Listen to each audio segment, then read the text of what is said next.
با آموزش همستر کارت کمبوهای 30 ژوئن یا همون 10 تیر. اول وارد قسمت دیلی کمبو میشید. بعد وارد دیلی کمبو که شدید اولین کارت تو بخش لگاله. کارت KYB اولین کارت سمت راست.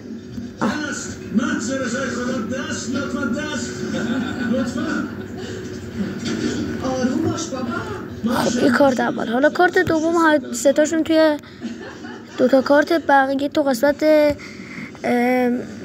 پیار انتیمه. کارت اول که میشه توکمین اکسپرت، توکنومیکس اکسپرت. حالا کارت بعدی فکر کنم کارت اینجا نیست تو بخش مارکتینگ. کارت بعدی تیجی لیدرزه. بی مصرف و تجملاتی رو یاد بگیری. من رفتم خیابون لارنس غربی همه درستان پس از خرید تیک د پرایز.